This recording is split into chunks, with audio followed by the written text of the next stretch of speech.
Hello，大家好，我是凤凰。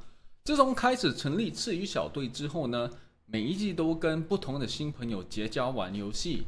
虽然不太需要担任任何外交的职务，但从各位朋友听回来的小故事呢，其实还蛮有趣的。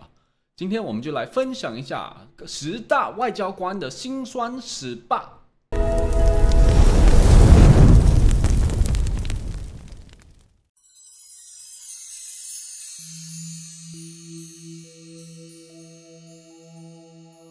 相信大部分的同盟都总会有盟友比较在意吃地的问题，有时候两盟落在同一州，一起拼出关，与别盟的城池互相交错在一起，难免都会有一些摩擦。记得有一次开季了大概3-4天，对方有一个盟友投诉到我们的外交官这边，那个人势力只有1000多，结果却说我们盟友把附近的地都吃光了，真让人哭笑不得啊！等他能打7地的时候呢，说不定大部分的人都在失利了。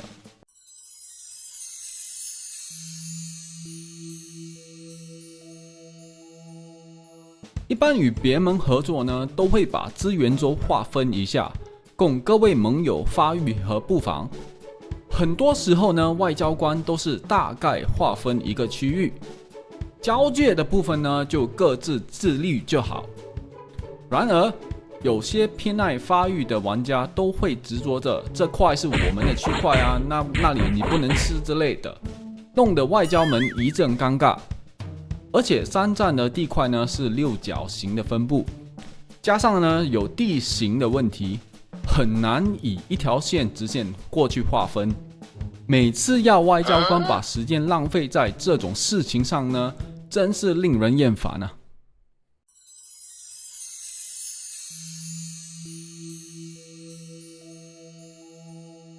前2个或许对战局来说不会有很大的影响，可是下野互翻一个处理不慎，可能会演变成内战。起初可能只是2-3个人在一起内战，然后这个喊人，那边又喊人来，不但影响战力，也影响到军心，而且还会有什么巨马箭塔卡位置，影响到部队的调动，实在不利于战局的发展。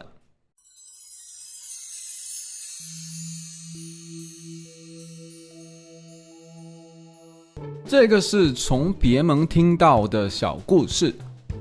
话说南北对抗，当时南方正在小劣势，同盟 A 呢就希望同盟 B 镇守8关，同盟 B 说 OK 没问题，然后每天都安排打2-3座大城，结果前线2-3天就被爆破了，还怪同盟 A 不来支援。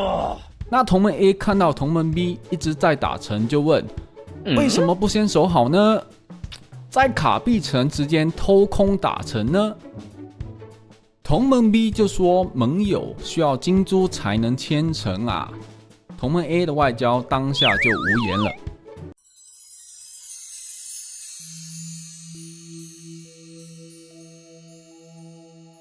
一般来说，外交群都会有各方的指挥官在里面，有时候呢，互相善意的提点一下是没问题的。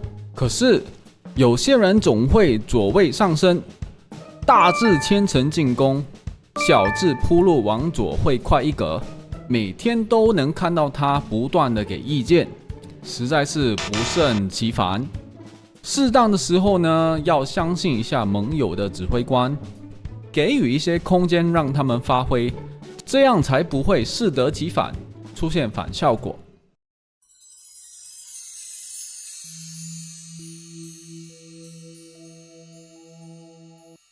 有时候大局已定，相信各位都有可能协议好在某个地方刷刷战功，大家打贼农铜农装备来准备下一季。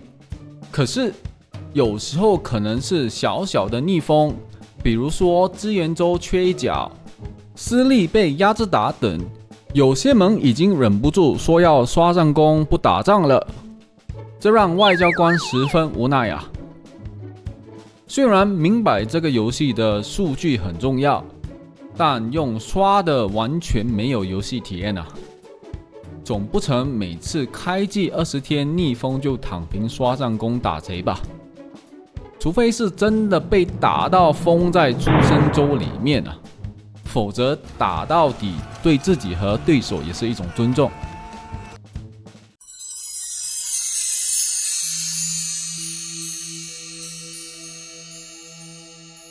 相信大家在各大论坛、八卦等都听过不少被刺的新闻吧？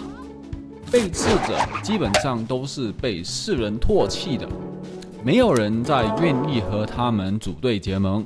炒关口拥有权的，管理圈吵架的，下肥搞自己人的，解盟封出生州的，被刺的方式可谓是五花八门啊。话说有一季我们服是三国鼎立的状态，基本上呢，任何2盟联手，第3盟都一定会输的那种。那时候呢，同盟 A 和同盟 B 是联合的合作关系，可是同盟 B 的进度会比较慢一点，同盟 A 就怀疑同盟 B 会被刺。同盟 B 看到 A 在向他们布防的时候呢，也觉得哎呀，你们也是在准备要被刺了。结果呢，你怀疑我，我怀疑你，最后让同盟 C 渔翁得利。那目前的挑战服呢，强的小队都开始互相认识，而知道对方是谁。被刺的新闻呢，越来越少了。希望大家珍惜自己建立的小队，即使输了也要输得风光，输得光彩。被刺盟友呢，只能成一时之快。嘿，又到我们的三甲了。到底是哪3件事让我们的外交官欲哭无泪呢？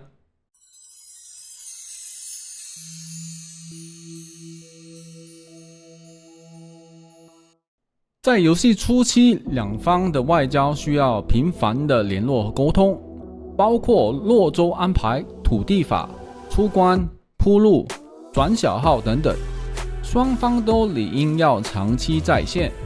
虽然知道现实生活中各种各样的忙碌，但一整天才回1-2次讯息实在是不太合理。即使是很小很小的事情呢，也需要大家多沟通才有办法尽善尽美。要是迟了通知开关时间、转小号、铺路等等，随时会失去先机，甚至有机会能赢的局面都能打到输。如果你真的很忙又想当外交官，也至少找1-2个人随时补位，不然几百个甚至是1000人的游戏体验呢，可能就会败在你的手上。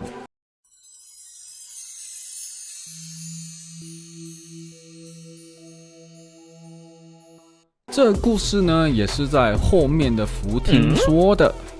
某一服的盟主虽然打赢了，可是盟友说他很烂，没能力当盟主之类的。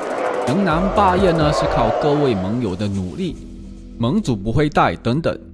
总之，这位盟主呢就十分的不爽，结果呢在结算前夕把所有的盟友都踢掉了，然后自己也退坑了，报复心态拉到满分。虽然说 S1 的霸业没什么大影响，但总算是集合200人甚至更多人的势力的结晶体。即使当盟主承受了很多负面的情绪呢，也不应该这样报复盟友。在此也希望大家能友善的沟通。那凤凰呢也在这里呼吁一下，希望大家能友善的沟通啊。每个人呢在现实生活中都有他们在社会的一席之位，玩游戏就放松一点吧，享受一下游戏的体验。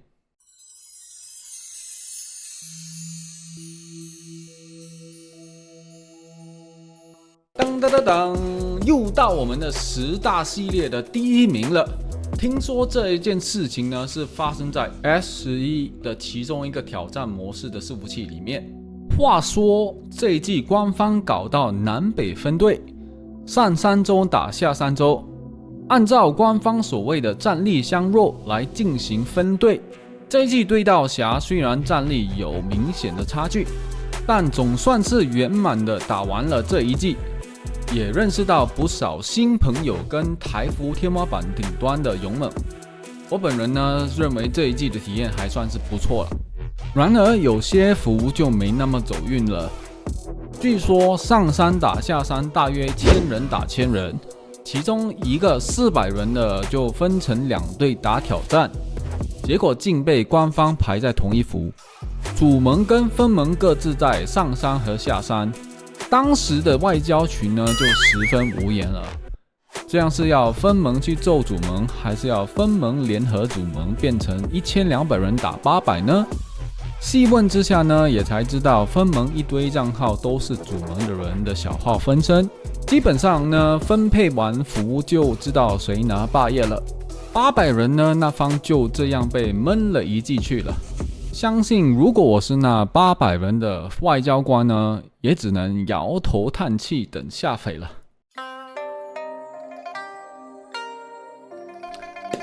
以上呢就是这一次10大外交辛酸史的部分。如果你有遇过什么外交上的有趣的事物呢，都可以在下方留言。喜欢这部影片呢，可以订阅、点赞、打开小铃铛。我是凤凰，我们下一期见，拜拜。